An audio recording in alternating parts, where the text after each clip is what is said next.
आज का बहुत सुंदर विषय है कर्मों की गुह्य गति। क्योंकि हम सभी का लक्ष्य है कर्मातीत बनना, अशरीरी बनना, विदेही बनना, सदा सोमान में स्थित रहना।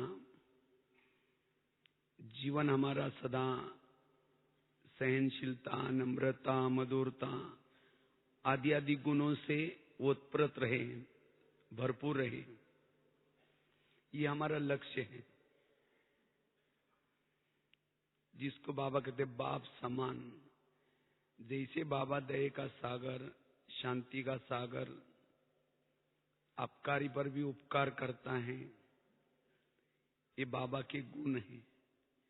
वैसे हमें भी बनना है, लेकिन इस सब के लिए और सभी बातों के साथ साथ कर्मों की गुह्य गति का ज्ञान भी जरूरी है। आज हमें ड्रामा का ज्ञान हुआ। वर्तमान समय संगम युग चल रहे हैं, श्रेष्ठ युग है। ये सब ड्रामा के ज्ञान के साथ भी कर्मों का ज्ञान भी जरूरी है। अगर सब कुछ हम आत्मा हैं, अब परम धाम जाना है, अशरीरी बनना है, विदेही स्थिति में रहना है, ये ज्ञान होने के साथ अगर कर्मों का ज्ञान हमें नहीं है, या कभी कभी हम कर्म गति की गहराई को भूल जाते हैं, तो जो हमारा ये लक्ष्य है अशरीरी बनना, विदेही बनना, बाप समान बनना, इसके अंदर विघ्न आ सकते हैं। चाहते हुए भी हम उस स्थिति में नहीं रह पाएंगे। क्योंकि अगर जिसको कर्मों का ज्ञान नहीं है, कुछ जीवन में परिस्थिति आती है, बातें आती है, उसे में न चाहते हुए संकल्प चलेंगे, ये ऐसा क्यों हो रहा है, ये मेरे साथ ऐसा क्यों होता है। और जो इस क्यों और क्या के क्वेश्चन में लग जाता है, वो अशरीरी स्थिति में नहीं रह सकता, विधेयी स्थिति में नहीं रह सकता, वो लाइट हाउस माइट हाउस नहीं बन सकता, वो फरिश्ता नहीं बन सकता। इसलिए इस कर्मों की गुह्य गति का ज्ञान भी होना जरूरी है। ड्रामा के ज्ञान के साथ साथ अगर कर्मों का ज्ञान नहीं है, तो भी हमारे क्वेश्चंस चलेंगे, प्रॉब्लम्स आएंगे। इसलिए कर्मों की गुह्य गति का ज्ञान, इसकी गहराई जरूरी है। क्योंकि इससे ही कर्मों के गुह्य गति का ज्ञान जिसको प्राप्त होता है, वही अपने कर्मों को अच्छा बनाता है। वास्तव में ये ज्ञान एक थ्योरी है, और उस थ्योरी को 1 घंटे का जो ज्ञान हम सुनते हैं, तो सारा दिन उसको कर्मों में कितना लाते हैं, वो महत्व का है। अगर हमारे क्वेश्चंस है, निगेटिव विचार है, तो जो हमारे दैवी गुण होना चाहिए, जो हमारे अंदर सहन शक्ति होना चाहिए, जिस सोमान में हम टिकना चाहिए, नहीं टिक पाएंगे। इसलिए कर्मों की गुह्य गति का ज्ञान बड़ा जरूरी है। इससे हम निश्चिंत रह सकेंगे, सदा खुश रह सकेंगे, निडर रह सकेंगे, निर्भय रह सकेंगे, सदा अपने भ्रुकुटी के आसन पर बैठ सकेंगे। अगर कर्मों में कुछ प्रॉब्लम्स हैं, ऐसी आत्मा अपने सोमानों में टिक नहीं सकती, अपने भ्रुकुटी के आसन पर नहीं टिक सकती, वो लाइट माइट नहीं रह सकती।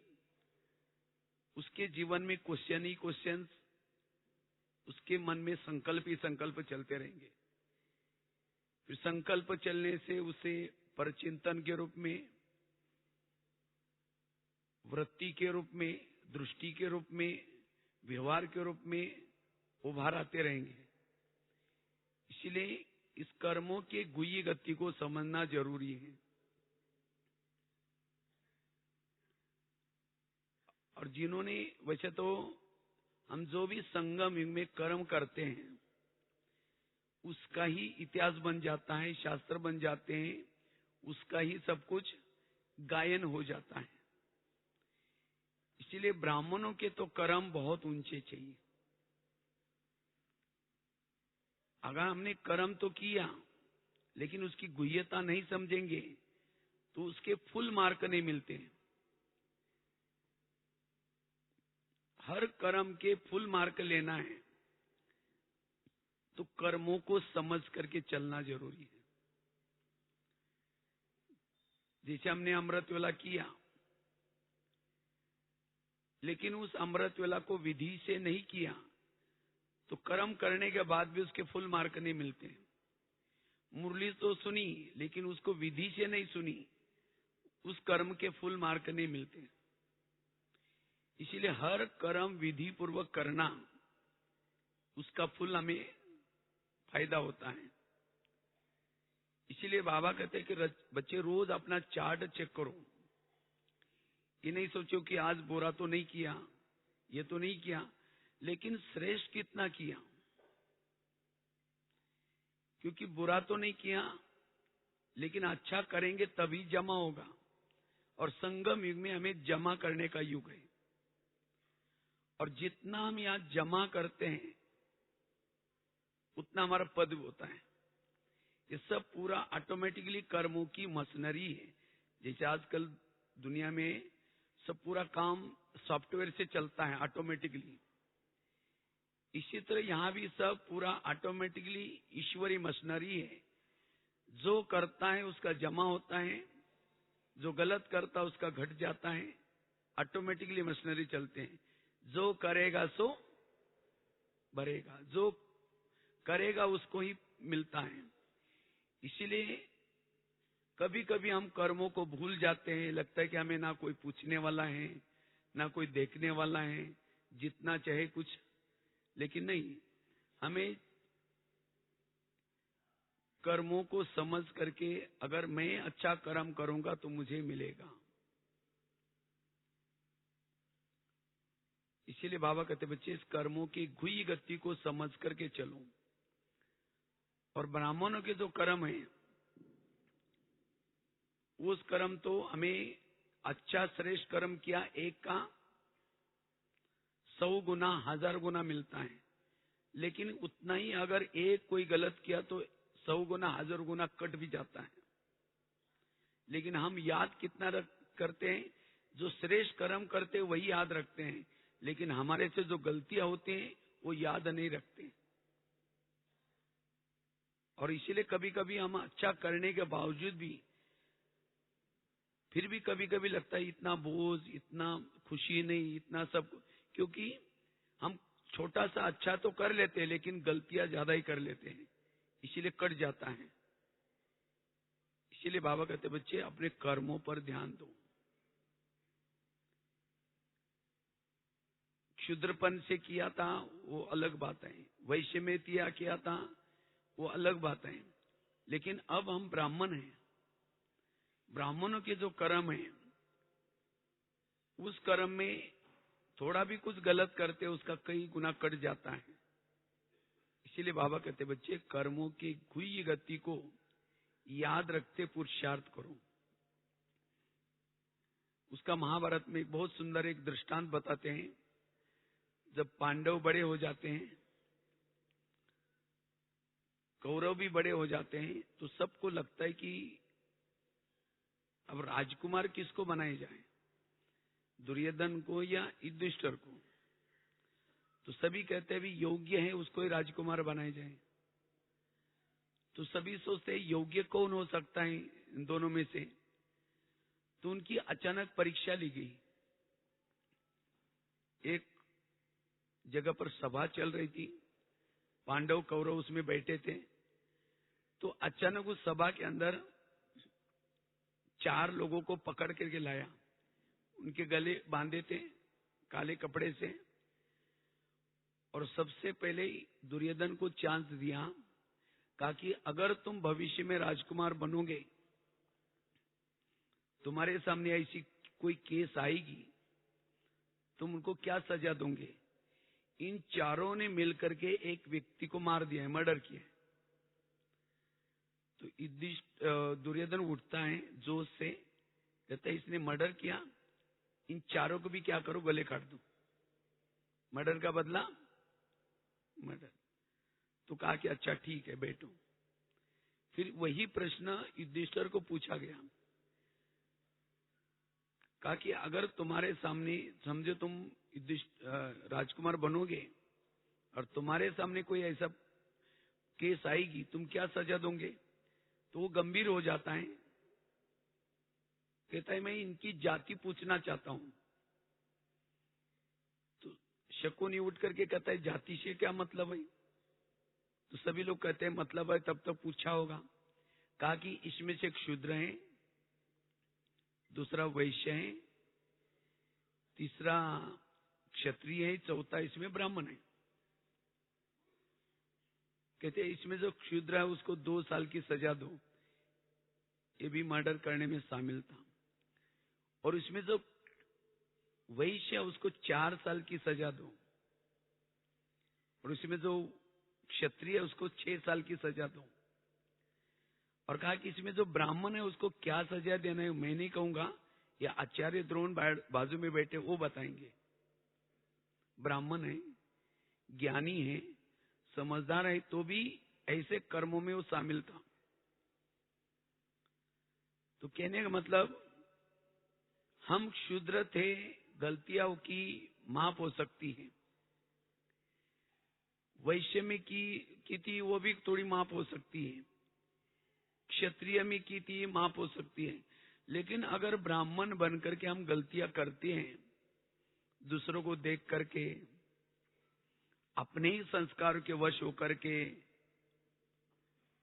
कोई ना कोई बहाना मार करके, नहीं ये तो चल सकता है, ये तो हो जाता है, और ऐसी कर्मों की सजा बन जाती है।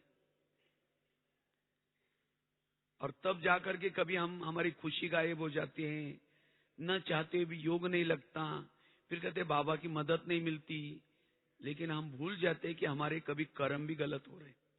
इसीलिए ब्राह्मण बनने के बाद हमें अटेंशन देना है, क्योंकि अब हम ज्ञानी हैं, समझदार हैं। इसीलिए बाबा कहते बच्चे कर्मों की घुई गति बड़ी निराली है, इसको समझ करके कर्म करो। समझो कोई डिमांड करता है, मुझे कुछ सेवा के लिए इतना पैसा चाहिए, तो बाबा क्या करता है, किसी को टच करता है, कहता है मैं तुमको इतना गुना दूंगा, तुम दे दो। अच्छा उसने तो दिया, उस व्यक्ति की डिमांड पूरी की, लेकिन उस व्यक्ति ने उस पैसे को कैसा यूज किया? अगर उसका दुरुपयोग किया, स्वयं के लिए यूज किया, स्वार्थ के लिए यूज किया, क्योंकि बाबा को उस आत्मा को रिटर्न देना है। तुम जिसने डिमांड की उसको कई गुना करके देना पड़ेगा बाबा को, अन्यथा जिसने डिमांड की उसको क्या हो गया, उसके ऊपर बोझ चढ़ गया। इसीलिए बाबा कहते बच्चे कर्म गति को समझो। एक बार की बात है, मम्मा साकार में थी, तो मम्मा एक दिन सबके साथ भोजन कर रही थी। तो भोजन करते करते अचानक क्या हुआ, उन्होंने अपनी कटोरी उठा करके बाजू में पीछे रख दी। तो बाजू वाली बहन बोल रही थी क्या हुआ मम्मा? तो कहा कि अब चुप रहो, बाद में बताऊंगी। तो बाद में भोजन खाने के बाद फिर पूछा क्या बात है, अपनी कटोरी, कहा कि उसके अंदर कीड़ा था। कहा कि उसी समय क्यों नहीं बोला?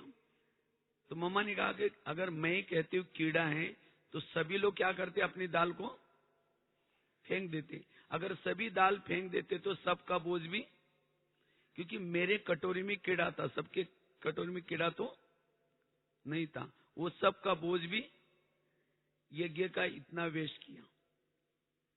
कितनी कर्मों की गुई गति है। इसीलिए बाबा कहते बच्चे, हम जो भी कुछ करते हैं उसका हिसाब किताब रहता है,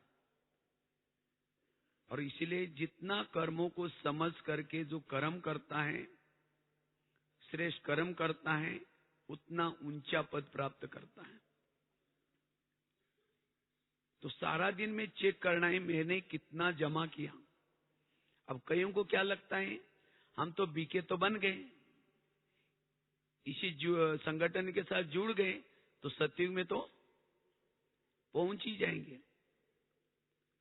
अब जैसे यहां से रिटर्न जर्नी कर रहे हैं, आप एक ही बस में जा रहे हैं, लेकिन जब ट्रेन आती है स्टेशन पर, कोई जनरल में जाता है, कोई स्लीपर में जाता है, कोई फर्स्ट क्लास में जाता है, कोई एसी तीसरे में भी जाता है, क्योंकि जिसके पास जैसे पैसा है उन्होंने।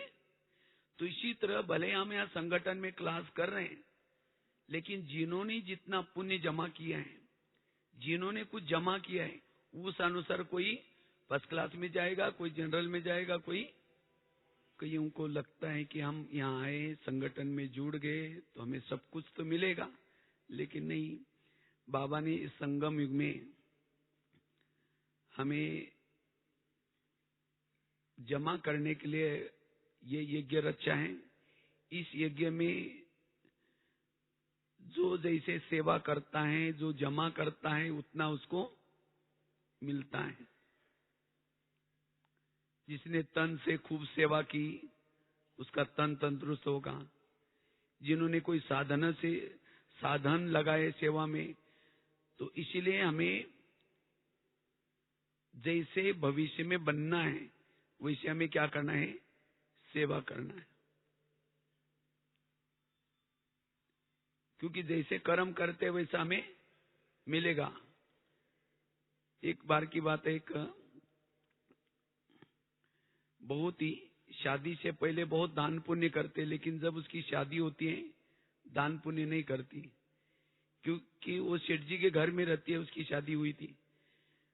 तो एक दिन उनका बहुत बड़ा महल था, वो सब बाहर बैठे थे, इतने में सन्यासी आया, उसको भिक्षा मांगता है, मुझे थोड़ी भिक्षा दो। उसको लगता है मैं, उसने क्या किया, वो जब भिक्षा मांगी तो वो खुद कहते मैं बासी खाती हूँ और भूखी सोती हूँ, तुमको कहां से दूं। तो उसी समय उस सन्यासी को तो जब बोला, तो उस समय सास को तो गुस्सा आया, लेकिन सन्यासी था इसलिए कुछ नहीं बोला। फिर दोबारा कहा कि मुझे थोड़ी भिक्षा दो। दोबारा वो बहू कहते कि सुना नहीं तुमने, तो वो तो चला गया। सास ने उठ करके बहू को 2 थप्पड़ लगा दी। कहते तुमने तो मेरा नाम खराब किया, कब तुमको बासी खिलाया। कहते मैं हाँ रोज बासी खाती और भूखी सोती हूँ। कहते आज मेरी शादी इतनी अच्छी सेठ जी के घर में हुई है, ये तो मेरे पिछले जन्मों के पुण्य का यह फल है, इसीलिए मैंने कहा बासी खाती हूँ और भूखी सोती हूँ, अर्थात अगले जन्म के लिए मैं कुछ भी नहीं कर रही हूँ, इसीलिए मैंने कहा भूखी सोती हूँ। इसी तरह आज हमें इतना बाबा की ये पालना मिल रही है, इतना तरावटी माल रोज खजाना मिल रहा है मधुवन से यहाँ। तो ये सब अनेक जन्मों में हम जो कर्म बोए थे, कर्मों के बीच भक्ति के रूप में दर दर में भटके थे, उपवास किया था, व्रत किया था, उसी का फल आज ये पालना मिल रहे। तो कौन सा खा रहे? पिछले जन्मों का खा रहे। लेकिन अगर ब्राह्मण बन करके कुछ बोया ही नहीं, कुछ किया ही नहीं, तो भविष्य के लिए कैसे सो रहे? भूखे सो रहे। इसीलिए हमें रोज कुछ ना कुछ पॉजिटिव कर्म कितने किए ये चेक करना है, क्योंकि कर्मों का भी एक गणित है। अगर कोई मन में निगेटिव विचार आया माइनस, अगर उसी निगेटिव विचार को कर्मों में लाया तो डिवाइड हो जाता है। अगर कोई पॉजिटिव विचार मन में आया प्लस हो गया, अगर उसी पॉजिटिव को कर्मों में लाया तो मल्टीप्लाई हो जाता है। इसीलिए हमें सदा मल्टीप्लाई करते रहना है, प्लस करते रहना है, लेकिन माइनस और डिवाइड नहीं करना है। और इस कर्मों को समझ करके सारा दिन जो अपना कर्म करता है, मनसा वाचा कर्मणा, हमारे पास तो बहुत सारे खजाने हैं। उस खजानों को हम सेवा में लगा करके संगम युग में भरपूर बन सकते हैं। इसीलिए बाबा कहते बच्चे कर्म गति को समझो। लेकिन कभी ब्राह्मण बनने के बाद कोई ऐसी घटनाएं आती है, बातें आते हैं, कई कई तो कहते हैं हम ओम शांति में जाते हैं। लोग भी आपको कहेंगे ये ओम शांति में जाते हैं, ब्रह्मा कुमारी में जाते हैं, तो भी इनके घर में प्रॉब्लम क्यों है, तो भी समस्या क्यों है? ओम शांति में आते, बाबा के पास आते, कब से आ रहे हैं? 2-3 साल से, 10-12 साल से, 15-20 साल से। लेकिन पिछले जन्मों में थे बाबा के ज्ञान में, और उसी समय जो कर्म किए वो तो छुमंतर हो गए।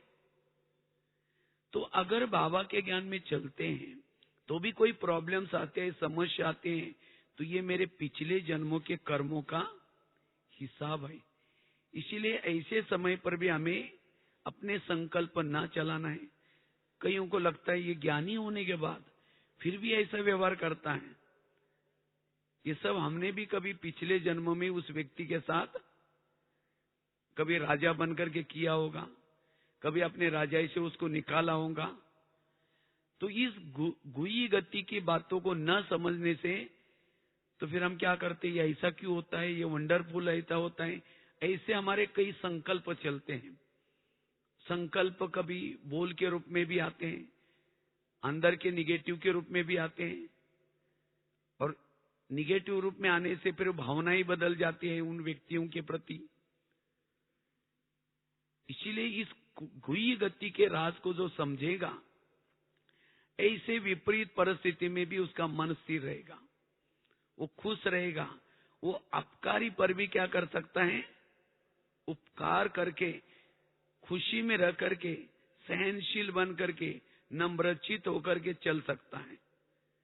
नहीं तो कई कई ऐसी बातें देख करके संगठन से किनारा कर लेते हैं, कोई तो रूठ भी जाते हैं। बाबा कहते ना, मेरे कुछ अच्छे अच्छे बच्चे यहां से चले गए, अच्छे थे, गए, उन्होंने इस कर्मों की गुई गति को नहीं समझा, आपस में टकराव हो गए, चले गए। घाटा किसका हुआ? अपना ही हुआ।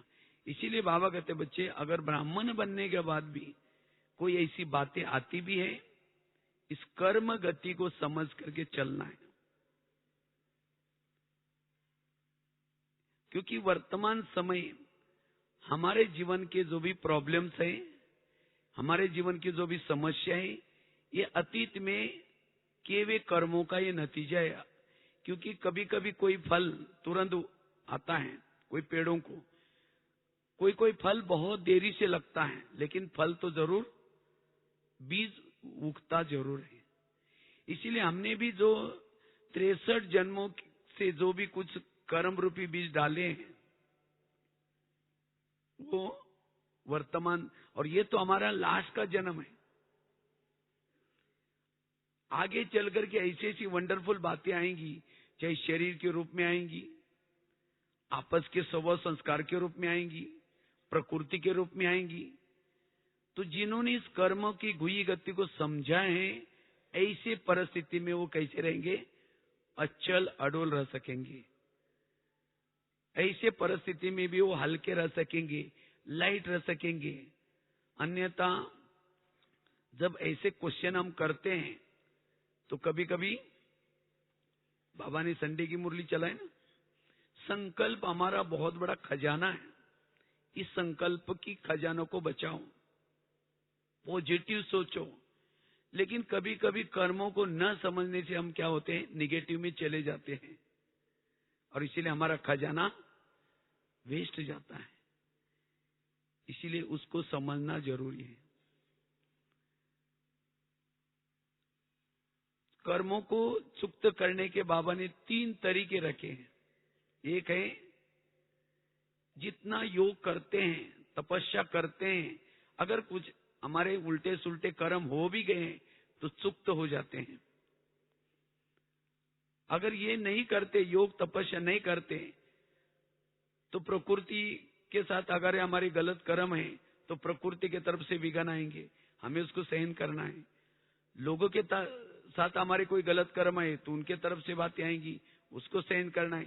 सहन करने से भी चुक तो होते हैं, लेकिन उस समय हम बाबा को कहते हैं बाबा ये क्या हो रहा है, मेरे साथ ऐसा हो रहा है, तो बाबा को दया आते है। बाबा क्या करता, वो कैंसल कर लेता है। कैंसल किया मतलब कोई खत्म नहीं हुए। फिर धर्मराज की पुरी में विनाश क्यों रखा है? विनाश है हमारे हिसाब किताब पूर्ण चुक्त करने के लिए। तो जिन्होंने योग बल से चुक्त किया, विनाश के समय उसके कोई हिसाब किताब नहीं होंगे। इसीलिए बाबा कहते बच्चे इस कर्म गति को समझो। इन्हें पता नहीं, कोई किताब बहुत दिन से पहले कभी एक छोटा सा पढ़ा था, शायद अपने ही विद्यालय का बना हुआ है। उसमें एक घटना मैंने पढ़ी थी, उसमें मुझे बहुत कई बातें स्पष्ट हो गई। उसमें कर्मों की घुई गति की एक बात थी। एक बॉम्बे के एक छोटे से बच्चे की एक कहानी थी। एक छोटा सा बच्चा था बॉम्बे में, अपनी माँ के साथ रहता था। तो एक बार वो सवेरे सवेरे माँ के साथ, वो मजदूरी का काम करते थे, झोपड़पट्टी में रहते थे।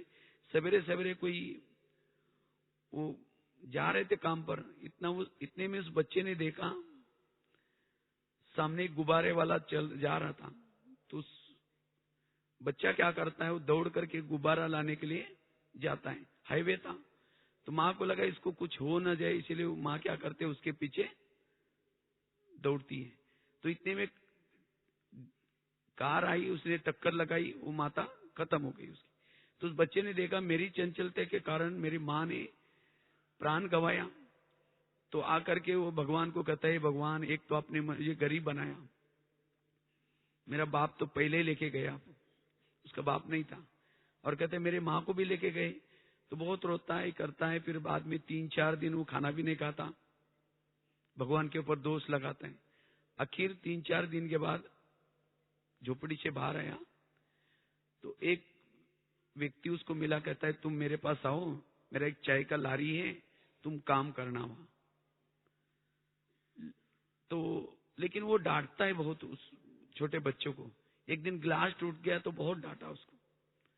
उसके बाद उसको बहुत, जब ऐसी कोई बातें आती है तो भगवान के ऊपर दोष लगाता है, कहते भगवान आपने मुझे कैसा भाग्य बनाया, देखो मेरे को ऐसा रोज डांटी मिलती है।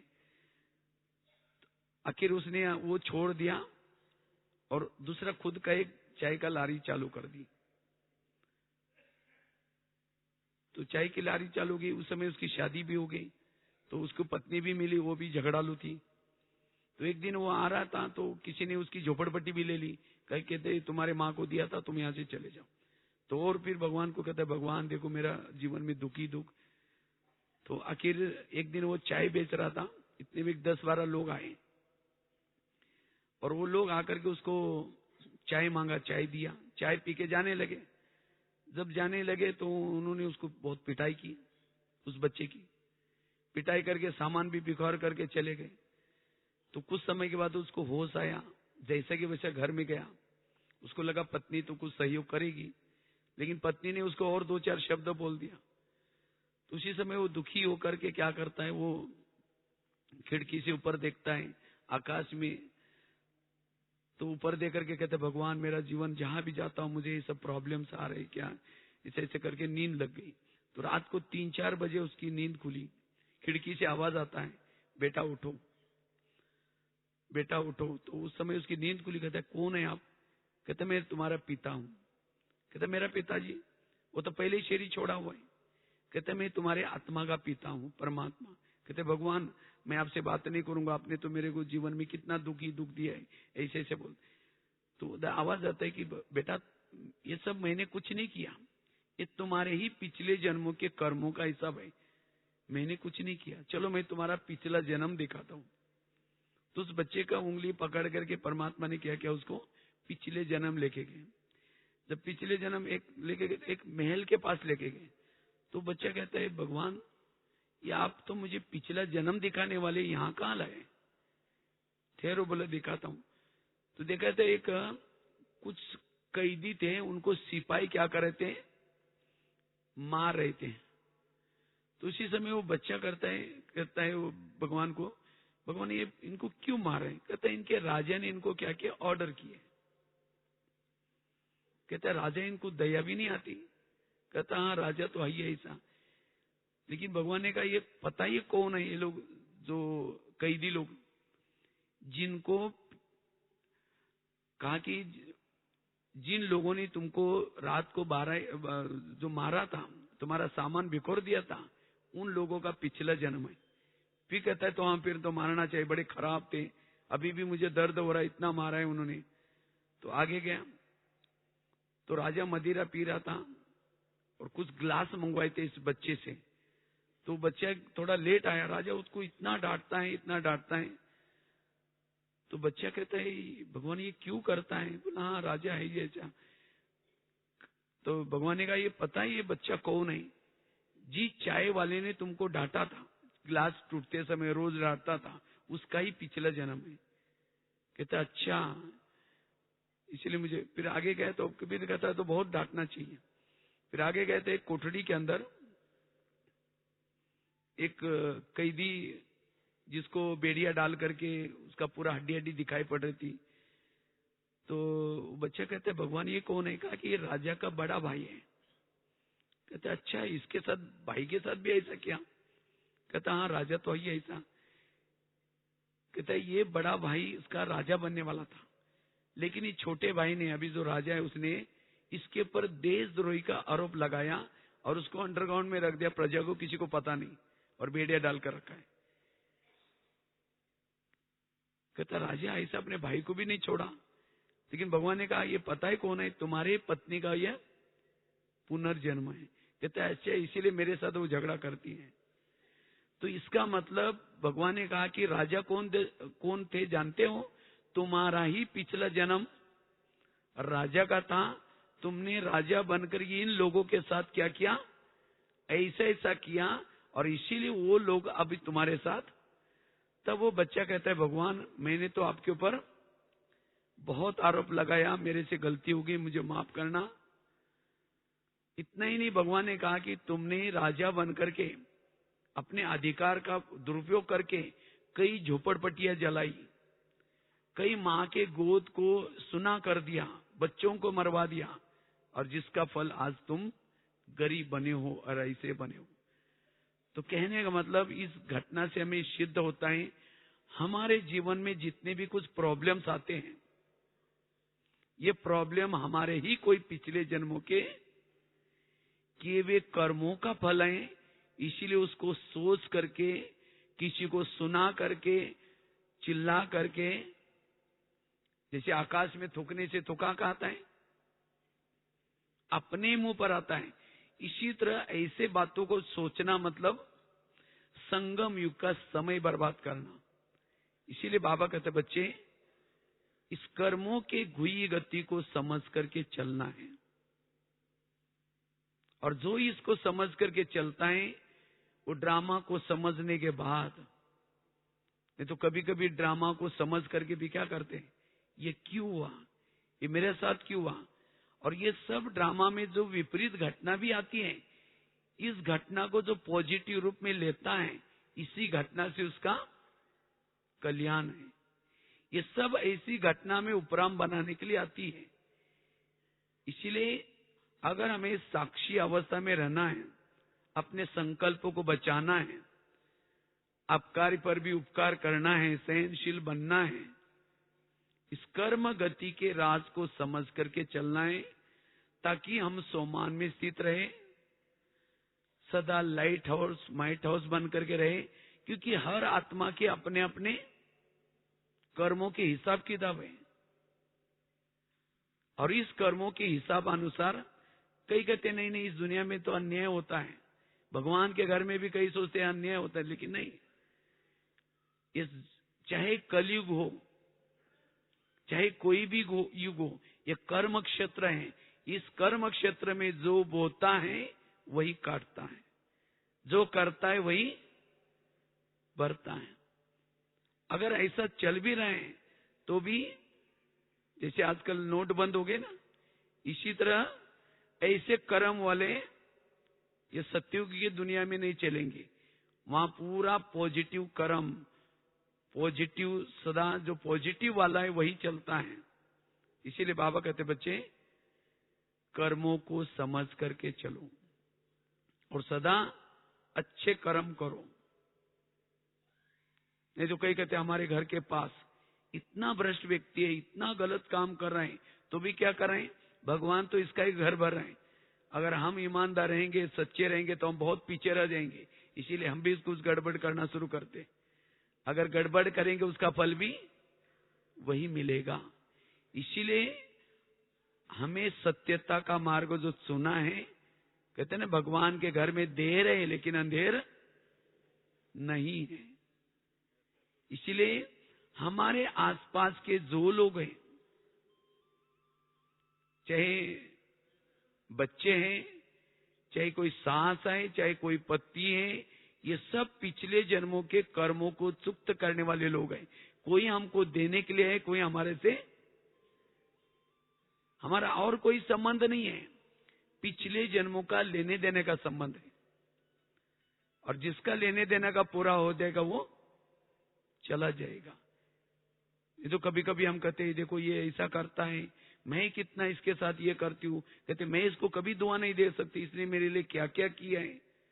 और ये सब ऐसी बातें फिर हमारे वृत्ति को निगेटिव बनाती हैं, हमारे भावनाओं को निगेटिव बनाती हैं, दिल में उस व्यक्ति के प्रति निगेटिव बातें रहती हैं। बाबा तो कहते बच्चे एक व्यक्ति के प्रति भी अंदर निगेटिव है तो भ्रुकुटी आसन पर बैठने में थोड़ा सा हलचल हो जाएगा, संकल्प विकल्प चलना शुरू हो जाए। आजकल बाबा कहते ना अव्यक्त स्थिति या मन की एकाग्रता, मन का मौन, वो रखने के लिए एक कर्मों की घुई गति की बात भी हमें बहुत मदद करेगी। नहीं तो कई तो योग में बैठ जाते हैं, अगर कर्मों की गुई गति की बात याद नहीं है, सारा दिन में कुछ ऊपर नीचे हुआ है, जब योग में बैठेंगे शुरू करेंगे मैं आत्मा हूं, शांत स्वरूप हूं, फिर कहेंगे उन्होंने मेरे साथ ऐसा क्यों किया, फिर कहेंगे ठीक है मैं आत्मा हूं, फिर कहेंगे 15 दिन पहले भी तो किया था, फिर कहेंगे ठीक है मैं आत्मा हूं, फिर कहेंगे सबके बीच में क्यों किया। वो कहां योग लगेगा। लाल लाइट चल रहे, गीत बज रहे, सब कुछ कर रहे हैं, लेकिन योग नहीं लगेगा। इसीलिए इस कर्म गति को समझ करके आज सवेरे उठो, आज पता नहीं किसकी किसकी मेरे साथ हिसाब किताब है, वो आएंगे, मुझे हिसाब किताब चुक्त करना है। समझो चलते चलते किसी ने गाली दी तो क्या समझो, अच्छा इसका भी बहुत दिन का बाकी था, पूरा हो गया। हा? क्यों, क्या के कोई क्वेश्चन ही नहीं आएंगे, मन सदा चुप रहेगा। ऐसी आत्मा के प्रति भी दुआएं निकलेगा, क्योंकि कर्मों का हिसाब किताब तुरंत मिलता है। इसलिए कहते हैं ना, जैसा जो बोता है वैसा प्राप्त करता है। और एक मैं घटना आपको सुनाता हूं, जो मैंने कई एक बार मैगजीन में भी लिखी थी। एक बार आगरा में एक पति पत्नी रहते थे, बहुत गरीब थे। उनके पास एक मेहमान आया था, वैसा वो मेहमान दिल्ली में खरीदारी करने के हिसाब से आया था, लेकिन जब वो दिल्ली में आया तो दुकान बंद थे। तो उस व्यापारी को लगता बैठे बैठे मैं क्या करूं, मैंने कभी आगरा गया नहीं, देखा नहीं, चलो मैं आगरा घूम के आता हूं। तो व्यापारी आगरा गया, सारा दिन उसने घूम के देखा, लेकिन रात को उसको सोने का प्रॉब्लम हो गया। जिस होटल में रहता था, जहां भी वो गया, सब कहते भाई हमारे होटल बुक है। अब उसको लगता रात को कहां सो जाऊं, बैग में इतना करोड़ रुपए पड़े हैं, कहीं बस स्टैंड पर जाओ, कहीं स्टेशन पर जाओ, चोरी हो जाएगा, अगर कहीं वहां सो जाओ तो ओपन में। तो उसको अचानक याद आई, गरीब पति पत्नी उनके पास चला गया, जाकर के खाना खाया, बातें की, सब कुछ की, लेकिन सोने से पहले उसने अपनी बैग खोली। जब बैग खोली तो गरीब की पत्नी की नजर बैग में गई, देखा इसके पास 50 के, 100 के, 500 के बहुत सारे बंडल हैं। अगर उसको लगता है 2-4 बंडल भी हमको मिल जाए तो हमारी गरीबी दूर हो जाएगी। रात भर उसको नींद नहीं आई, 12 बजे बाहर गई, बड़ा सा पत्थर लाया, सीधा उस मेहमान के सिर में मार दिया, उसका तो मर्डर हो गया। पति की नींद खुली। पति कहता ये क्या हो गया? कहता अब हमारी गरीबी दूर हो गई। कहा कि ये बात किसी पुलिस वालों को पता चलेगा, लोगों को पता चलेगा। कहा कि किसी को पता ही नहीं चलने देंगे, अब इसको जमुना नदी में डाल देते। रात को 2 बजे उस मुर्दे को क्या किया, पीछे जमुना नदी थी उसके अंदर डाल दिया, किसी ने नहीं देखा। वापिस आए तो घर में खून लगा था, रातों रात उसको साफ किया। तो उन्होंने खून के दाग तो मिटाए, लेकिन कर्मों में पड़े हुए दाग कोई मिटा। इसलिए भजन है ना, कर्म का लेका मिटे न रे भाई, लाख करे कोई कितना भी चतुराई करे, कर्म व्यक्ति की पीछा करते हैं। इसलिए कहते हैं ना, किसके झोले में कांटे हैं तो किसके झोले में फूल। कोई कारण होगा रे, कोई बांटने वाला एक है लेकिन कारण। अब यहां भी पढ़ाने वाला एक, फिर भी नंबर 1 क्यों बने? नंबर वार कर्म। आखिरकार उन्होंने उसी पैसे से एक प्लॉट लिया, छोटा सा मकान बनाया, दुकान खोला, गहने बनाई, गाड़ी खरीद की। उनकी तो गरीबी दूर हो गई, लेकिन उनको कोई बच्चे नहीं थे, दोनों ही थे। तो कुछ साल के बाद उनको एक बच्चा हो गया और एक ही था, खिलाया पिलाया उसको बड़ा किया। बच्चा कलेक्टर बनने वाला था, लेकिन कुछ कारण से उसको टाइफाइड हो गया। तो उनको लगता है कुछ ना हो जाए उसको, बड़े हॉस्पिटल में दिखाया, बहुत खर्चा हुआ, गहने बेचे, बच्चा ठीक नहीं हुआ। गाड़ी बेची तो भी ठीक नहीं हुआ, दुकान चालू किया उसको भी बंद किया। उनको लगता है कि बच्चे को बचाना चाहिए, कुछ भी हो जाए। लास्ट में मकान भी बेचा। तो एक दिन वो बच्चा कहता है, पापा जी अपने को जो मिला था पैसा खत्म हो गया, मैं जा रहा हूं। बच्चा मर गया। तो बच्चा कौन था? जिसको मारा था वही अपना पैसा लेने के लिए। ये है कर्मों की हुई गति, ये है ऊपर वाले का डंडा। भले पुलिस वाले के डंडे से कोई बच सकता है, लेकिन ऊपर वाले के डंडे से कोई नहीं बच सकता। इसीलिए बाबा कहते, बच्चे अपने कर्मों को क्या बना दो? शुद्ध बना दो। तो ये क्यों सुनाया? अगर हम बीके बनने के बावजूद भी, आज कोई किसी का बच्चा शराबी है, बच्चा शराब पी के ये कर रहे हैं, तंग कर रहे हैं, और माँ बाप को ज्ञान होने के बाद ड्रामा का ज्ञान, कर्मों का ज्ञान, कहते मेरी ये समस्या है, मेरे प्रॉब्लम है, बच्चे ऐसा कर रहे हैं, ये आपके पिछले जन्मों का कोई कार्मिक हिसाब वाला व्यक्ति है। हो सकता है आपने भी, अभी मैं पहले दिल्ली में रहता था, पांडववन में, तो पांडववन के बिल्कुल सामने रोहतक रोड, तो मेरी कभी कभी किचन की भी सेवा थी और नाइट वॉचमैन की भी थी। नाइट मतलब रात को पहरा देता था। तो वहां रात को 9 बजे ट्रक जाने के लिए वहां परमिशन रहती थी। तो वहां एक ट्रैफिक पुलिस वाला आता था, तो पानी पीने के लिए पांडववन में कभी आता था। तो मेरे से काफी उसकी दोस्ती हो गई। तो हम लोगों को कहता था, अरे आप लोग तो घर बार छोड़ के आए, देखो हम कितना पैसा कमाते हैं, देखो अब ये बैग खाली लाई, अब रात को जब जाऊंगा तो आपको दिखाऊंगा, पूरी सवेरे 4 बजे तक फुल भर लेके जाऊंगा। तो हमने कहते थे, सर आप जो आपको पेमेंट नहीं मिलता? कहता पेमेंट तो मिलता है, लेकिन क्या है, बच्चों को खिलाओ पिलाओ, अच्छा घरों में रखो, अच्छा तरफ उनको अच्छे कॉलेज में पढ़ाओ फीस दे करके, इसीलिए आगे का क्या भरोसा है। तो हमने रोज हमारे अच्छी चिटचाट चलती थी। हमने कहा लेकिन सर ये ठीक नहीं है। कहते बॉस को आधा दो और आधा हमारे पास रख देता हूं। तो रोज ऐसे ऐसे करते करते एक दिन क्या हुआ, जब वो आया, क्योंकि वो ट्रक को हाथ करता था, लोग उसको 500 के 100 के नोट पकड़ा लेते थे। अब उनको लगता था मुसीबत से यहां से जल्दी निकल जाए, नहीं तो कागज ये है नहीं है, ये ठीक नहीं है, और ये करता था। तो एक दिन जब वो आया तो बड़ा नाराज उनके चेहरे पर मैं देखा। हमने कहा सर आज कुछ उदास लग रहे। कहते एक घटना हो गई। हमने कहा क्या हुआ? कहा कि मेरे बच्चे ने बहुत धोखा दे दिया। हमने कहा क्या हुआ? कहा कि एक ही बच्चा था, आईटी में पढ़ता था और उसने शादी कर दी, मेरे को बिना पूछे किया, लव मैरिज किया। चलो कर लेता, लेकिन मेरा एटीएम में जितना पैसा था सब उड़ा के लेके गए। हमने कहा सर वो कमाया था कैसा? जैसा आया वैसा चला गया।